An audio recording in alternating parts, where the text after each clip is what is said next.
Grandmother's Dreamcatcher by Becky Ray McCain, illustrated by Stacy Shute. The Jeep grumbles and growls along the road. The top is rolled down, and the wind lifts the corners of my bandana. Daddy and Mama are taking me to Grandmother's cabin, way out in the woods by a lake.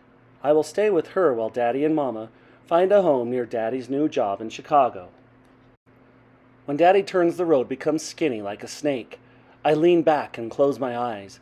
I picture Grandmother in her blue cotton dress with the little flowers. I can only see when I am close enough for a hug.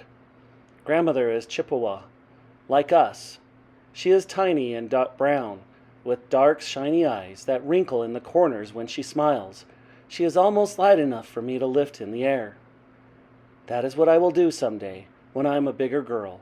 I will lift my grandmother into the sky. She will flutter and fly and sound like a bird when she laughs as we float above the trees. The Jeep stops. It is night outside. Grandmother opens my door before I do, and I tumble toward her, half asleep. I lean against her as we walk to the cabin. The chilly night wind races through the trees and around me. In the copper pot on Grandmother's wood stove, water makes giggle sounds as it bubbles and boils. Heat pours from the stove, and soon my hands and face feel nice and warm. The grown-ups start talking. I snuggle down on Grandmother's green couch and drift to sleep again. This time, sleep is noisy and mean.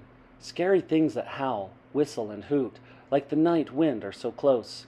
I scream and reach for Mama and Daddy, but in my dream they can't hear me. "Kimmy," Mama says as she holds me, "wake up. You're safe." With Mama's arms around me, I am not afraid anymore. I feel her carry me to the bed in Grandmother's sewing room. In the morning, sunshine is scattered over my bed and Grandmother's floor. The grown-ups are talking in the kitchen. Mama's voice sounds different. I think maybe she is telling about my bad dreams. I walk into the room and I see Grandmother holding a small circle made of wood. Inside it is a web of leather string. Feathers are on top of the circle. Some hang down on a string with silver beads. "Good morning," I say. "What's that?" "A dream catcher," Grandmother says. "What does it do?" I ask. Grandmother laughs. "You'll find out." The dream catcher's beads shimmer in the sunshine while I eat breakfast. When I see Daddy with a suitcase, I feel sad, deep inside. Mama gets her coat, and I run to her. "We'll only be gone a week," Mama says as they hug me goodbye. I give them my tightest hugs. A week is too long. Grandmother stands beside me. We watch the car grow smaller as they drive down the road. It's like another terrible dream just happened. I feel lost and alone. "Come on, child," Grandmother says. "We have a dream catcher to make just for you." In the woods by the lake, Grandmother and I find a green twig that bends. I find some black and white feathers. Back inside the cabin, Grandmother brings beads, leather string, and thin leather strips. She makes a circle out of the twig and ties the ends together with a piece of leather. I choose 3 silver beads and string them. Then I tie one feather to the string.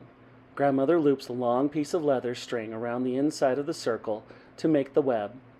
As she works, she tells me a story.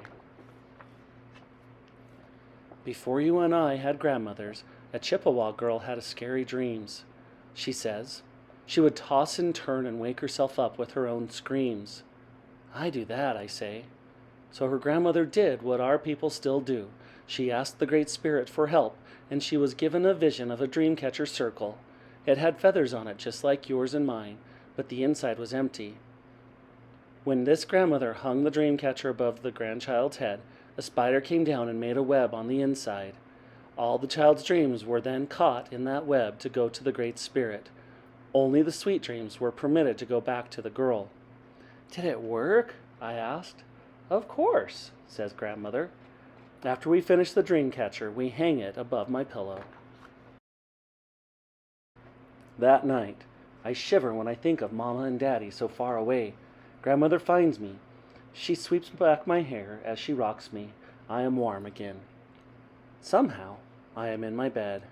I only remember my dream catcher floating above my head and Grandmother's hands as she tucks my blankets around me.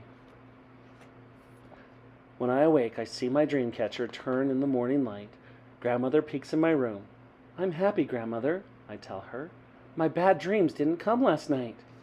Grandmother's whole face crinkles around her smile. We go to the kitchen. Mama and Daddy will like my dream catcher, I say as Grandmother cooks crispy fry bread. I think so, says Grandmother. In your new house, the dream catcher will be in your room. I miss them very much, I tell her. Grandmother hugs me close. Kimmy, Mama and Daddy will come for you, she says in her quiet voice. Then you and I will surprise them. How will we do that? I ask. We will make presents for your new home, answers Grandmother. Each night I sleep under my dream catcher. My dreams are happy and peaceful. Each day Grandmother and I are busy with our work. We sew beads on leather and make hair ties for Mama. Grandmother takes me fishing, and I find a special feather just for Daddy. We make a dream catcher for Mama and Daddy. But my favorite surprise is the picture I make of my family. There's Grandmother, Daddy, Mama, and me under my dream catcher. Rainbow colors splash out of the feather. And when Mama and Daddy come back, that's the present they like best.